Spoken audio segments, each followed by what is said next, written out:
আর এই মুহূর্তে সরাসরি চলে যাব মুর্শিদাবাদের বহরমপুর লোকসভা কেন্দ্রের দিকে, কারণ সেখানে ফের বিক্ষোভের মুখে অধীর রঞ্জন চৌধুরী। আবারও জানিয়ে রাখি, নির্বাচনী প্রচারে গিয়ে ফের বিক্ষোভের মুখে অধীর রঞ্জন চৌধুরী। নওদায় অধীরের বিরুদ্ধে স্লোগান, বহরমপুরের কংগ্রেস প্রার্থীকে গো ব্যাক স্লোগান। কথা বলবো, বিস্তারিত জানবো, পুরো বিষয়ে নজর রাখুন।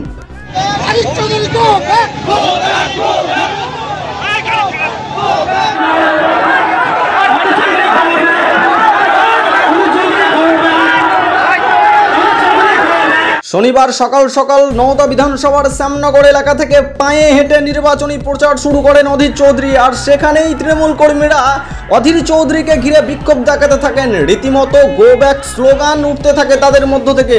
কথা বলবো, বিস্তারিত জানবো, পুরো বিষয়ে নজর রাখুন। নির্বাচনী প্রচারে গিয়ে ফের বিক্ষোভের মুখে অধীর রঞ্জন চৌধুরী। নওদায় অধীরের বিরুদ্ধে স্লোগান, বহরমপুরের কংগ্রেস প্রার্থীকে গো ব্যাক স্লোগান। দেখুন সেই ছবি সবুজ বার্তা নিউজে। শনিবার বহরমপুর লোকসভা কেন্দ্রের নওদা বিধানসভায় সকাল সকাল ভোটের প্রচারে গিয়ে আবারও বিক্ষোভের মুখে প্রদেশ কংগ্রেস সভাপতি তথা বহরমপুর লোকসভা কেন্দ্রের কংগ্রেস প্রার্থী অধীর চৌধুরী। নওদা বিধানসভার দমদমা শ্যামনগর এলাকায় থেকে পায়ে হেঁটে নির্বাচনী প্রচার শুরু করেন অধীর চৌধুরী। আর সেখানেই তৃণমূল কর্মীরা অধীর চৌধুরীকে ঘিরে বিক্ষোভ দেখান এবং ওঠে Adhir Chowdhury go back slogan.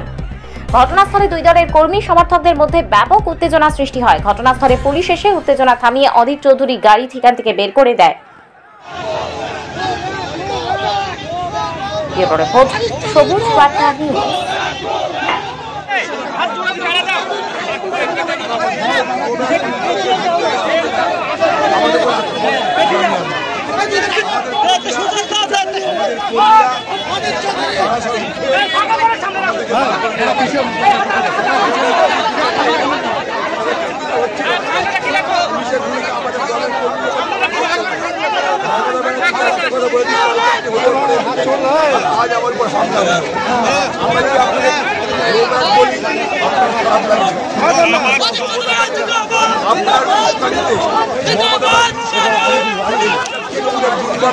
তারা আমার উপর হামলা করবার চেষ্টা করেছিল। আমি ওখানে বসে বসে এসপিকে বলেছি,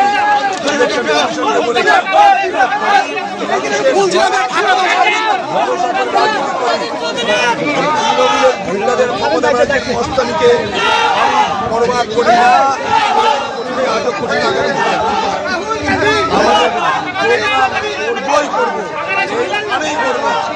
এই দেখুন কংগ্রেসের লোকরা ওখান থেকে তৃণমূলের লোকদেরকে যখন হামলা করছে, আমাদের লোকরা